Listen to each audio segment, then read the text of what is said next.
Hello and welcome to Creating a Universe. I'm your host, William J. Rogers, and today I figured I would just give you a few updates and have a little bit of a behind-the-scenes look at the development of the LovAnaverse TCG. So we're going to kind of be having a little peek behind the curtain. I'm going to show you some of the cards that are in development, also perhaps talk about some of the characters, and so just let you know about a few things that I haven't necessarily shared yet. So let's just get into it.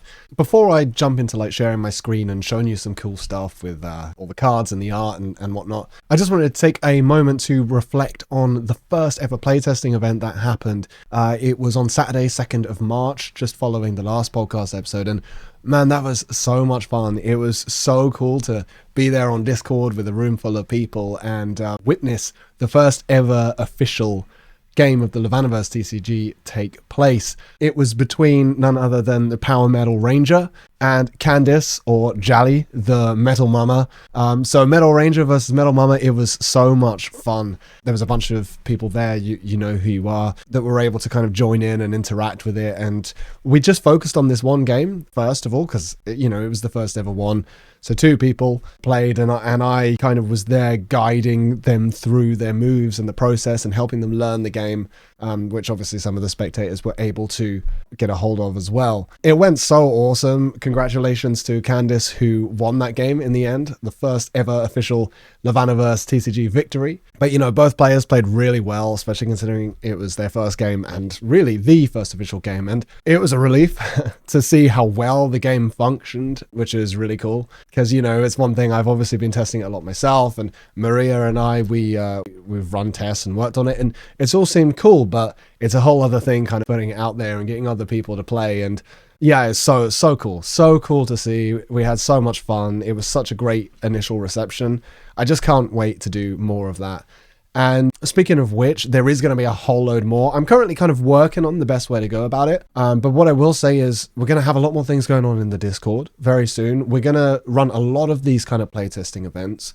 Also, you don't actually necessarily need to come to an event to try out the game. That's because we have now published the link. You know, sort of privately, we've published it in the community, but what I'll do is I'll actually attach, I'll put the link in the description of this video or of this podcast. So if you're watching this now, you should be able to go to the description and find the link if you're interested. And what that link will allow you to do is go through to the game room. I tell you what, I might as well share my screen quickly and I'll show you here. This is the game room, which if you didn't see the last podcast episode, in that one, I actually taught you how to play the game via this simulation. And this is a game room, and currently there is 2 decks in here.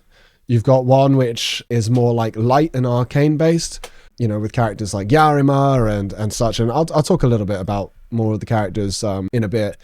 But the crowd here is the Luxa Centurions. These are like light elf guys.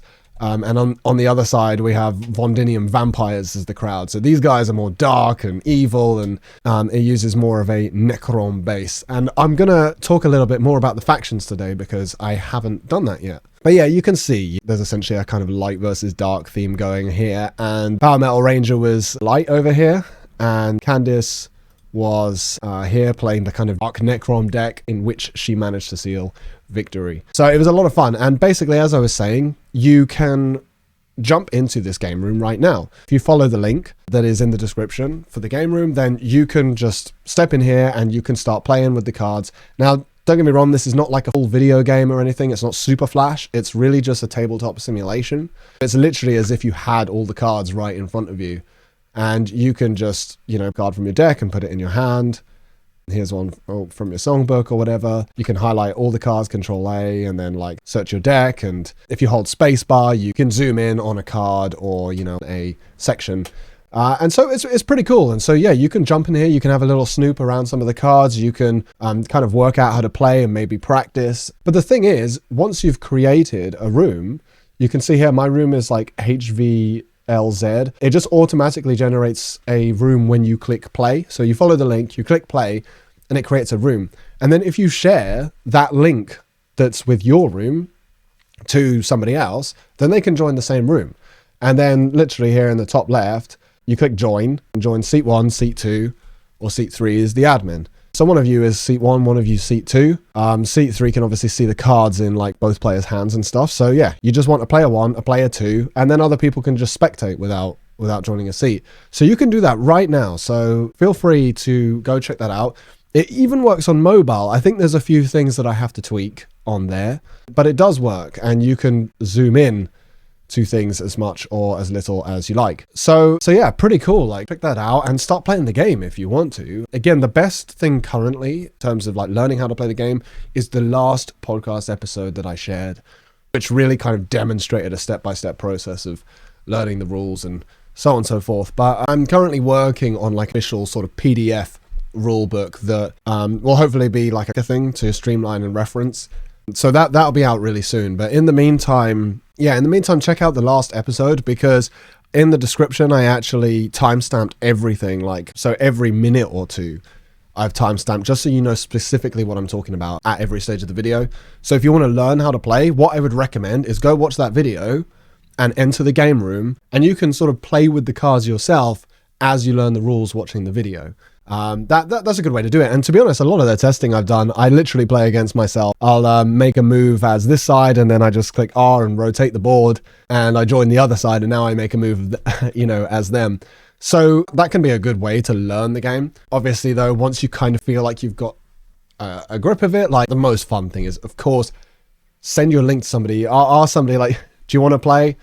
Arrange a time, create a game room, and play with them. Obviously, it's great if you have a channel to talk through, because that's not built into this software, and that's why we do it on Discord. So, as I say, I'm going to be pushing more and more on the LovAnarchy Discord, that if you can join in there, you can just jump on the LovAnarchy Discord and basically put out like a who wants to play a game. And then there's games rooms now in the LovAnarchy Discord. So best thing, if you want to jump on a game, is come into the LovAnarchy Discord, be like, yo, who wants to play a game? Join a game room. And and hopefully you'll find somebody that wants to play. Obviously, it's very, very new, so it's not like there are thousands of people in there right now like looking for a game. But that's why I'm going to look to put more and more events together, so we can say, Saturday night, like, let's have some games. Whoever wants to come in at that time, there will be people.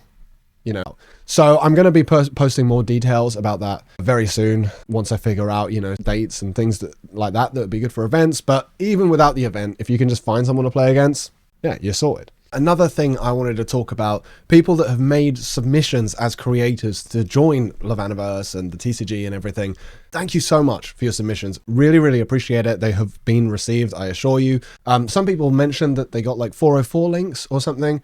I'm not too sure about that, but I did receive submissions from them, so don't worry.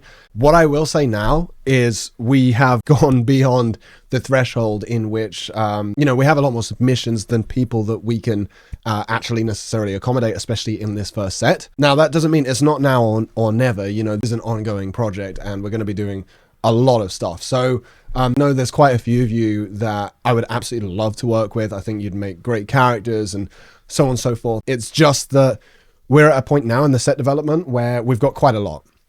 There's a lot of characters, there's a lot of cards. It's looking really, really good. Honestly, it brings me a lot of joy to say that. It's been a lot of work, but we're at a point now where we're needing to kind of balance the set out. And that means that the people that we pick for the last slots, it kind of really needs to fit a specific criteria in which, like, we need these kinds of characters and so on and so forth. What I would say is that if you're somebody, like, quite a few people have just kind of messaged saying like, oh, I'm interested, and that's great, but it might help if you send over some more information about ideas you have for characters or things like that. Just because then, if we see something that's like, that kind of character is what we need, then that would help get things moving. Yeah, I will apologize to some people. Like, I just haven't been able to respond to everybody, or even people that I am speaking with. Like, sometimes it takes a long time to reply because this is crazy right now. Like, it is so busy. We're getting so much work done, which is bloody awesome.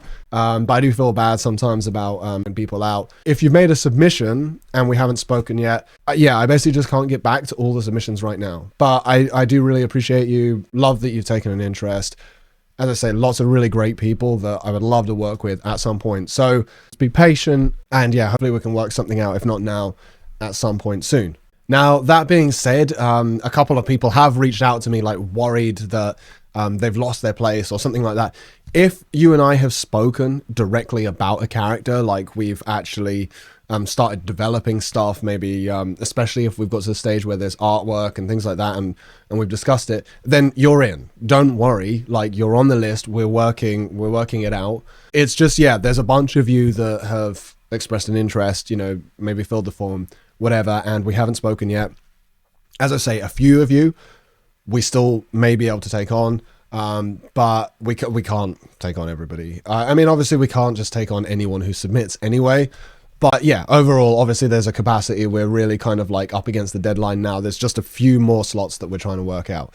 Now, to give you actually a bit more information about that in regards to the topic of filling out the set in like a balanced way, I actually want to tell you a bit more about the factions, because that's not really something I've spoken about. Now, on the last podcast, I obviously showed you the game mat and the game itself, and that there's 2 decks here. As well, like you can kind of see the cards themselves, and like we've revealed a few of those, of course, like what's here right in front of us with the game mat. The thing is, this template here is actually like a prototype, so it's not the final template yet. We're just about finished with the final template actually, but it's not quite there yet, so I'm not going to reveal it yet, but very, very soon that's going to be revealed. And the thing is, the new template will actually highlight the faction properly. And we do have colored factions in like a traditional kind of TCG sense. But yeah, these cards aren't currently displaying that. So far, there's not really much information out about the factions other than, you know, you can tell that this is more of a light kind of deck and this is more of a sort of dark bad guys kind of deck. But of course, it's not as simple as that. It's not just good guys and bad guys. There are 5 fundamental sort of musical philosophies in our universe. So I'm going to tell you about those, and in order to do so, what I'll do is I'll actually show you the 5 prototype cards that give you the kind of base faction system. And so here we have it. Here are the 5 prototype cards that correspond to each different faction. Now, these are very much prototypes. Like, these are not final artworks by any means. It's obviously not the final template, as I mentioned. And these are all actually just placeholder artworks, but they do convey like the overall kind of approach or vibe that goes with each faction.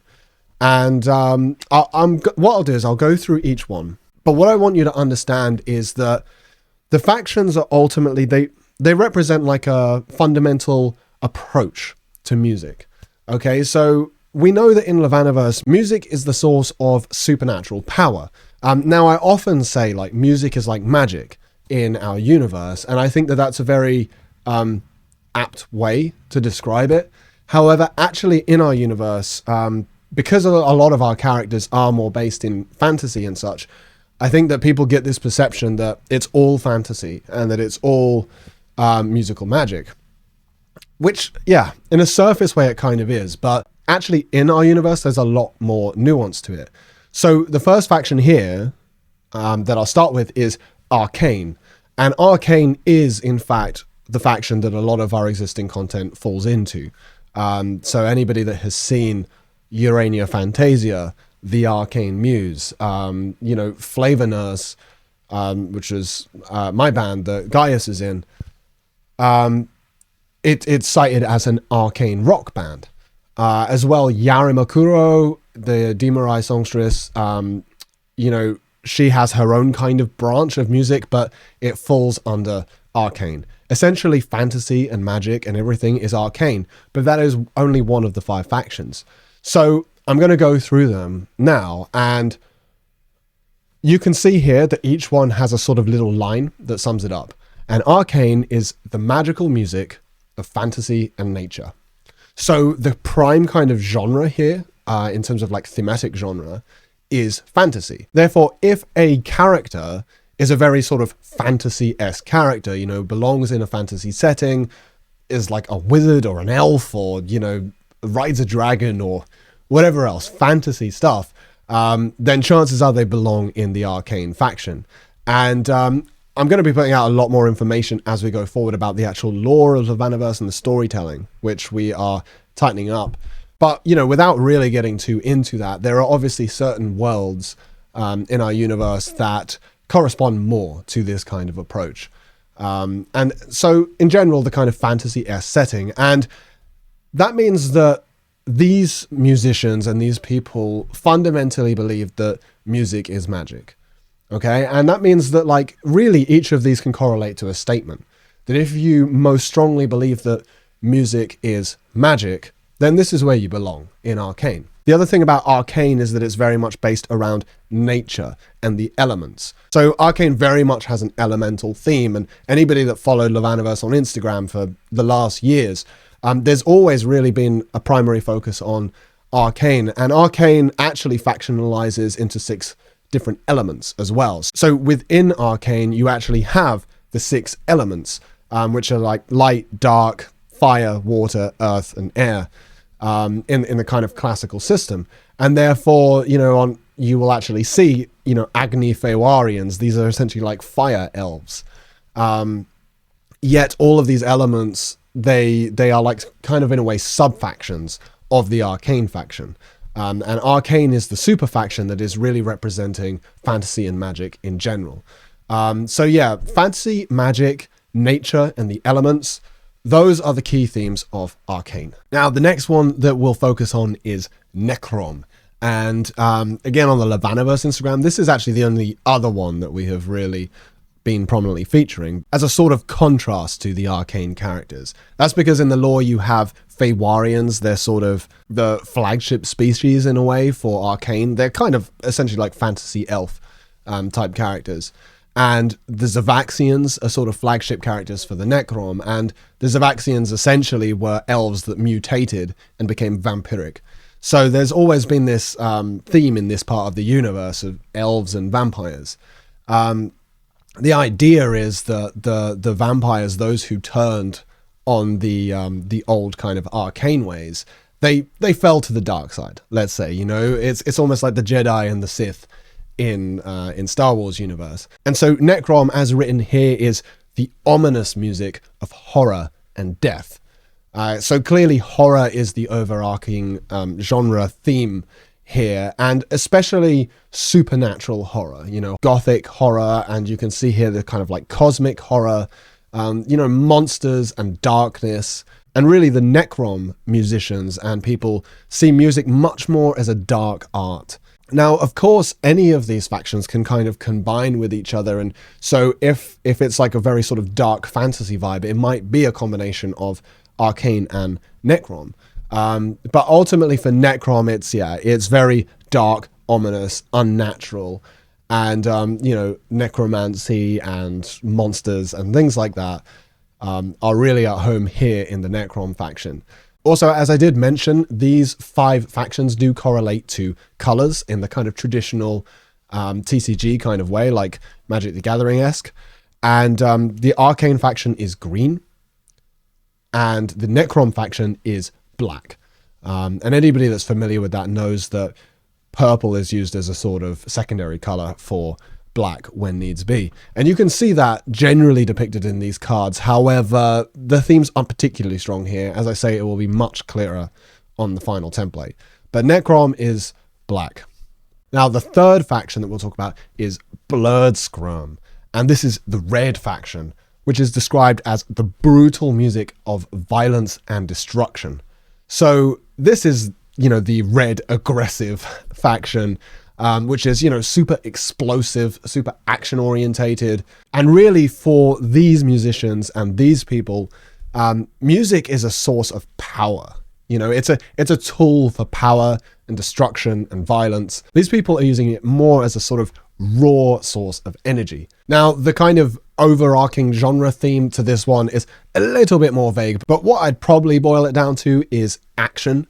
But especially, violent, explosive action. Think like war movies, military, barbarians, creatures like orcs and goblins, or as you can kind of see here in this picture, that kind of like high octane, like fast vehicles and explosions and adrenaline. That's what this faction is all about. So for all out force and aggression, brutality, it's all about Blurred Scrum. Fourth faction we have here is Cysis.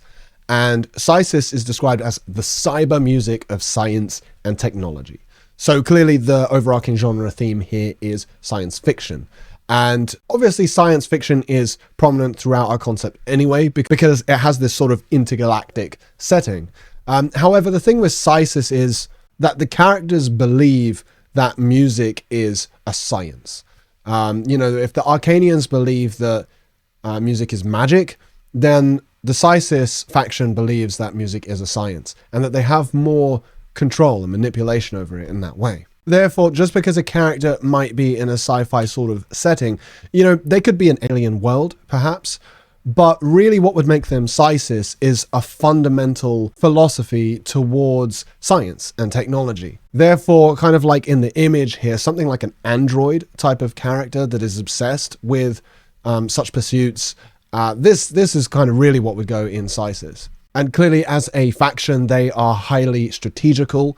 Their color is blue. So for anybody that's played games like Magic before, you'll know that this is the faction of, being a sort of strategical mastermind. It's very technical and very control orientated in that way, and can use all number of complex effects to take advantage. So for the masterminds among you with a penchant for science fiction, Cysis is the faction for you. The fifth and final faction here is Vivo, and Vivo is described as the expressive music of life and soul. And I must say this has been perhaps one of the hardest to really explain and effectively convey, because of course all music is expressive and all music has a sense of life and soul. The thing about Vivo is a really cool faction. And what I have struggled with is focusing a little bit too much on what it isn't. That's because whilst the other four are generally more extreme and pull very strongly in a certain direction, Vivo is a lot more balanced and what I would describe as being down to earth. Now, it's hard to use a term like down to earth in a concept where they're on alien worlds, but what it really boils down to is that Vivo is actually closest to how music is in our reality. Therefore, these characters don't necessarily see it as a form of arcane magic or some ominous dark art. They don't see it as a science and the knowledge that they must pursue. And they don't so much see it as a brute force of energy either. For those of the Vivo faction, music is first and foremost a tool simply for expression and connection. It's perhaps the least metaphorical, so if you as a creator like to use a lot of metaphor that really suits the kind of arcane, magic, fantasy sort of theme, then chances are you belong in Arcane, and that does not mean your music is not expressive or full of life and soul. Far from it. Of course all music has that. It's just that Vivo tends to be a lot more literal. Therefore, a lot of music that actually exists in the real world, if these musicians were in LovAnaverse as they were, pretty much all of it would go in Vivo. However, obviously certain artists that use strong themes of science fiction, horror, or fantasy, essentially what's happening in LovAnaverse is everything is being intensified. So if you have strong themes in that regard already, they get intensified in one direction or the other. But if you are somebody who feels like it's unnecessary to dress your music up in such a way, then chances are Vivo is the faction for you. This means as a playstyle in the TCG, Vivo is kind of the most neutral and balanced, because they're not going extreme in any either direction. This does, however, mean that they have, in musical terms, kind of like the most wide mainstream appeal, which means that they may have bigger crowds or more crew members that they can count on.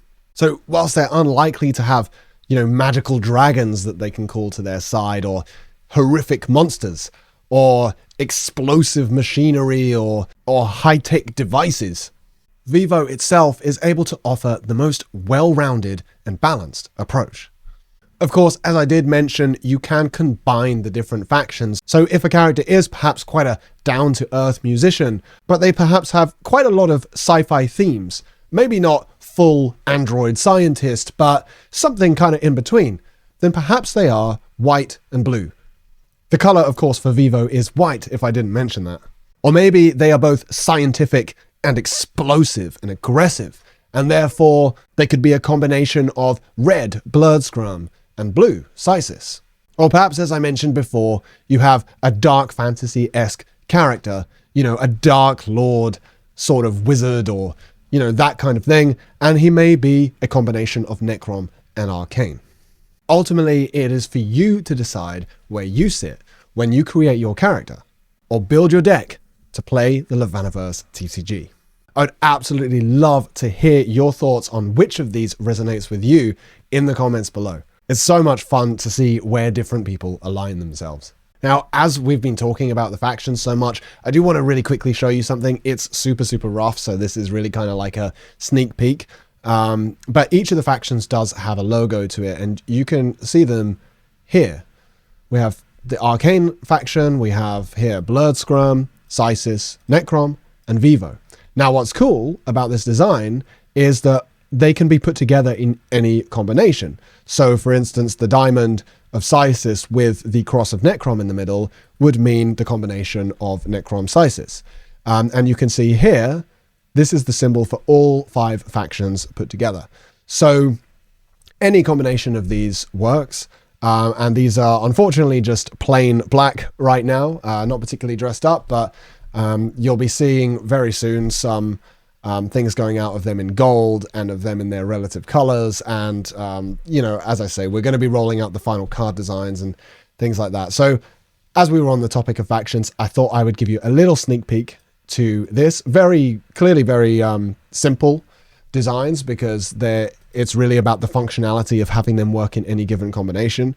But it's really cool to see how all the different combinations work together, be them a combination of 2 factions, 3, 4, or 5. Something particularly relevant here that you should also note is that actually when you put all 5 factions together, the depiction that you get, if you see here, is a heart, and here is an A, which means you have a A overlaying a heart, just like the Love Anarchy symbol. And the symmetry means that it is actually an A over a heart, and then on the other side, a symmetrical A over a heart. So whatever way you turn it, you have essentially Love Anarchy symbols that this design is coming together to make up.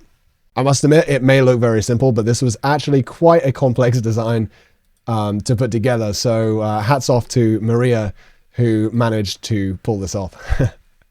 So now, before we tie this up, whilst we're here, I figured that I would just show you a few more cards so you can get a little bit of a sneak peek and see some characters and yeah. One thing that I will say though, whilst we are still here looking at songs, is you see that in the top left, all of these have 0, and this is where the cost of a card usually goes.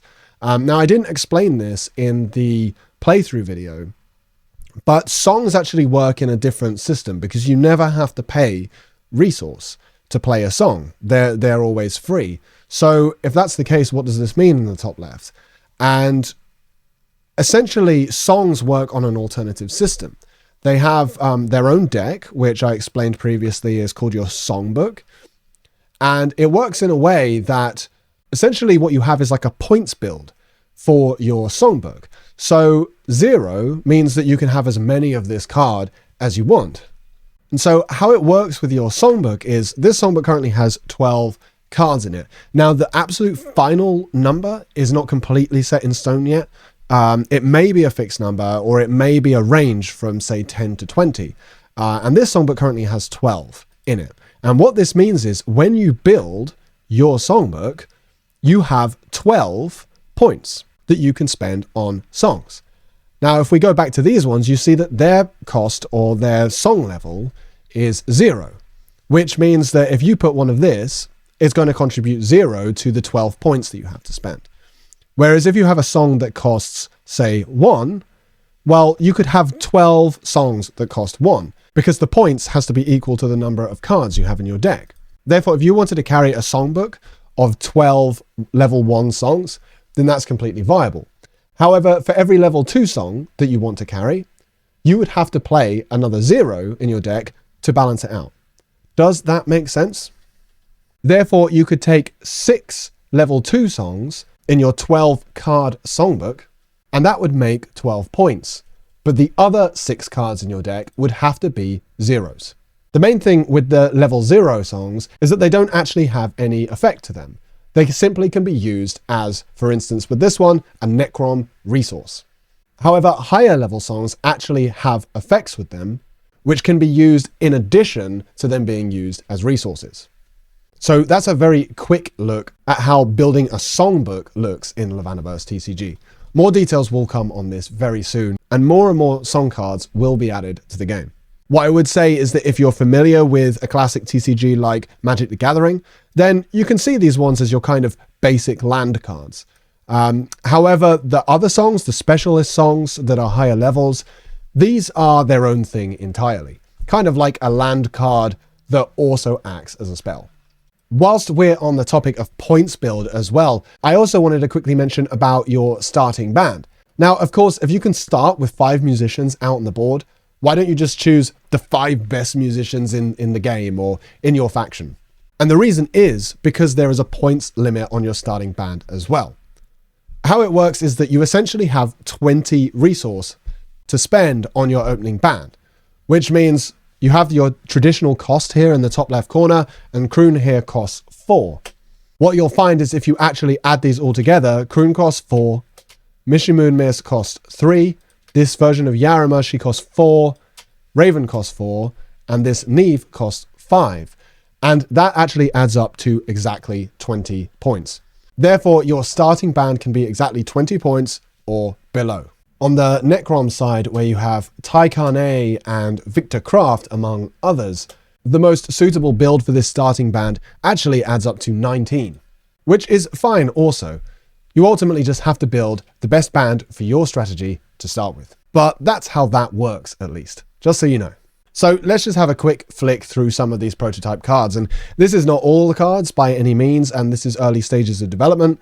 We do have some newer versions of some, but you'll see here right at the beginning we have Yarima Kuro, and this is currently the standard version of Yarima that starts at level 4. Some of you may be familiar with Yarima. This character is performed by Maria, who does all of the art and design for these cards, and we just generally work together on this project overall.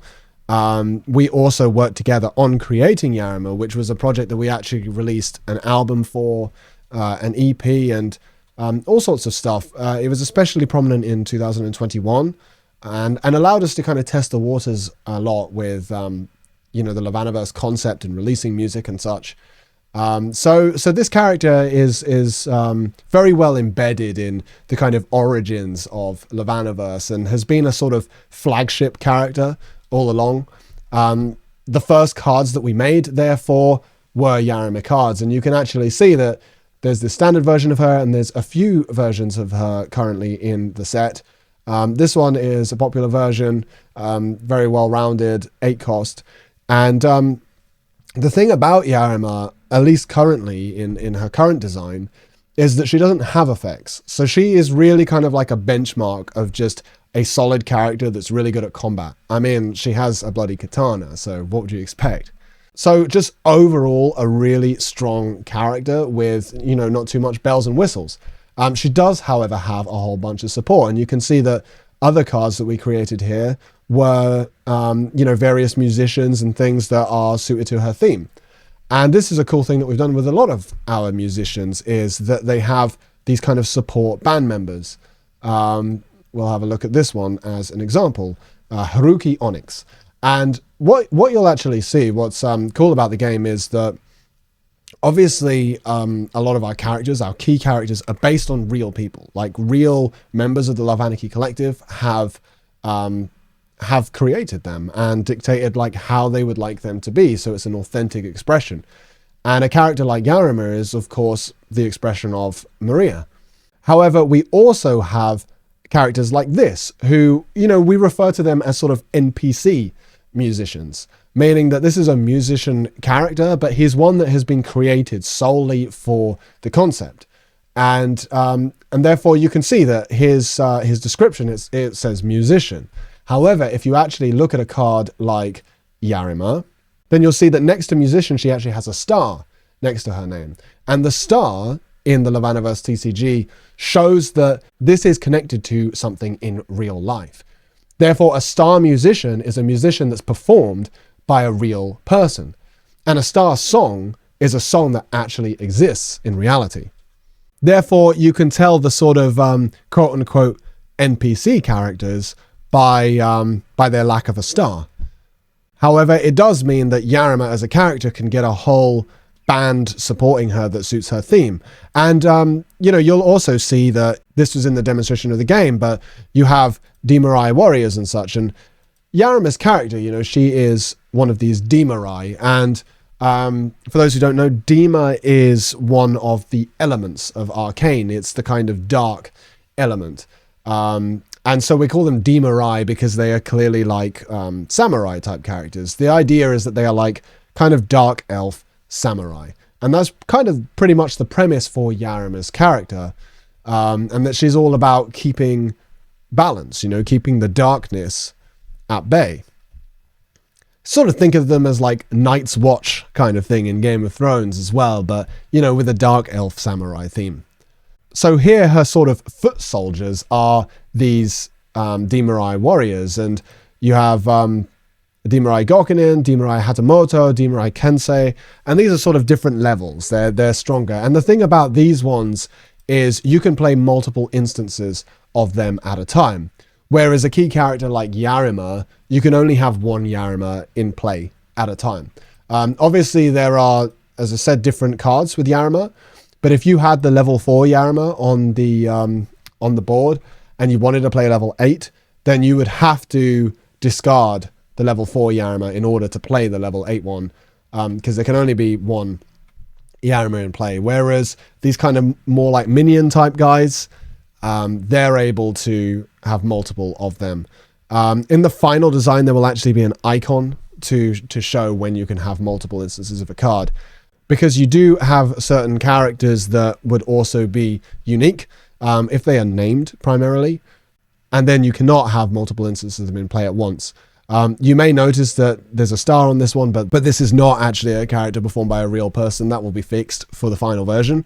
It's just for this one, this is a unique character. And this character is actually Yarima's like sort of Demorai master that trained her. So he's a part of that character's lore, which is why he got a card, and he's connected to Yarima and the Demorai and so on and so forth. You can also see Tarako, he is a Demorai dragon, and so he has this sort of Eastern dragon theme.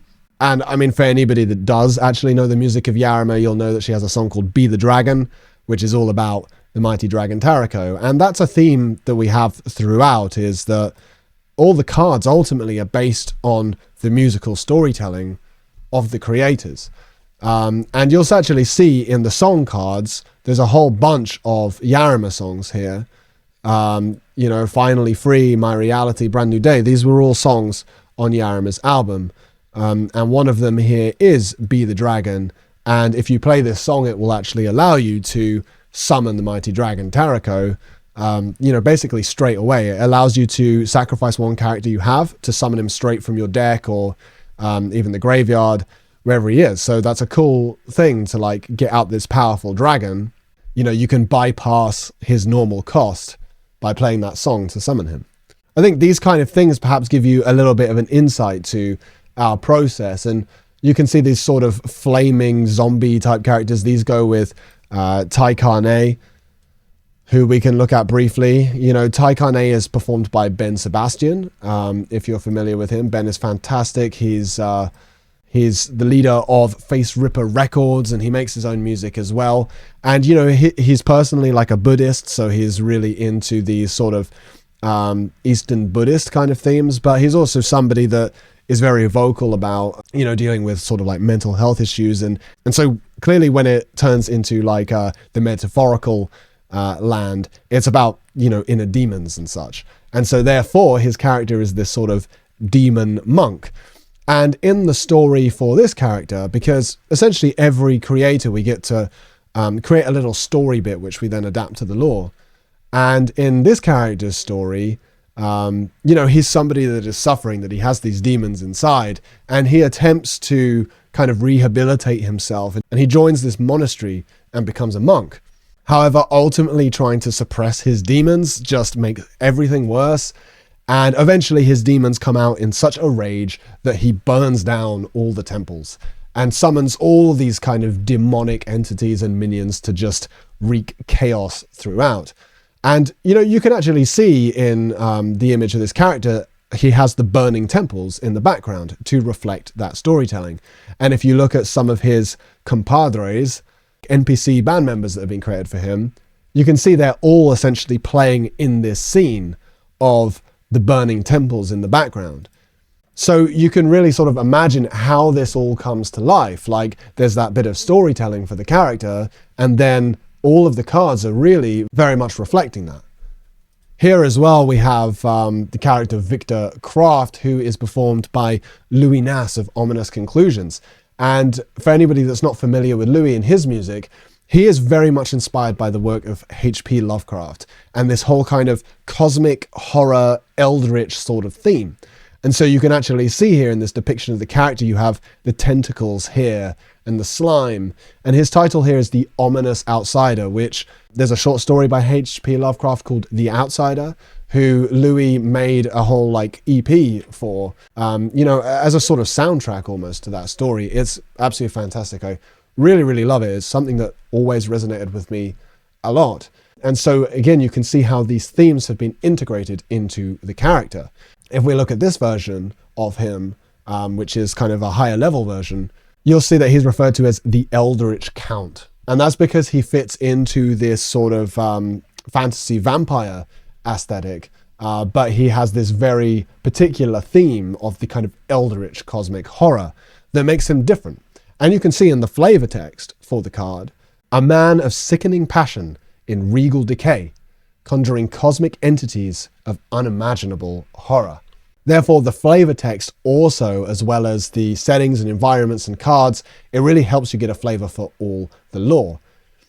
Here you can see some of his minions and musician kind of band members with this sort of Cthulhu, Deep One, Lovecraftian theme. And if we quickly go back to Tai Kaanai, the flavor text on his card says, he has accepted that he will never be free from the evil that dwells in him, that every thought, every day, every experience will be tainted by his own self-destruction. And this thing about self-destruction gets itself into the flavor of the card mechanics as well, which you can read here that if a character or crowd you control would receive damage, you may rest this card, redirect that damage to this card instead. And so the actual mechanics of the card reflect the flavor and the concept that's being involved here.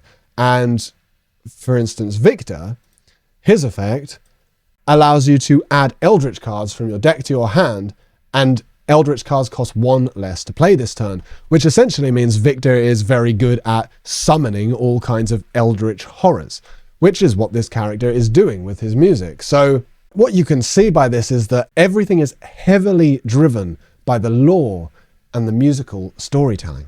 Speaking of which, I did show this briefly on the podcast before last, but we are working on the new version of our website, which is really a very comprehensive kind of wiki of all of the lore.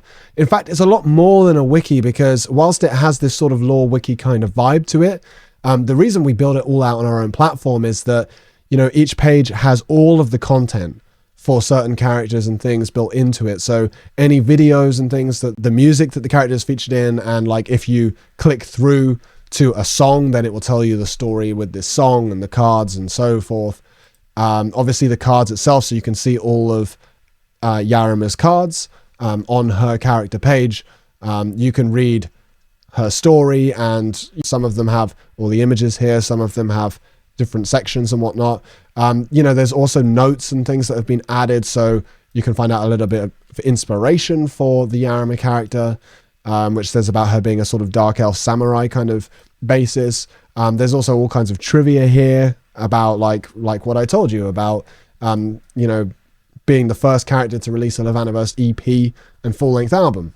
All that, and as well in the box here, you can see that the creator is Maria Rogers, and you can see her nationality and such, because of course this is a wonderfully international project, and you can click through to find out more about Maria and what she does. And this goes for every character that's featured in the universe. So I really can't wait to roll out this site and make it all public again, with many characters and all of the content featured here, because this is going to be the place that you're really able to really delve into all the lore and the storytelling. That, and of course the books, which will be this kind of physical manifestation of this.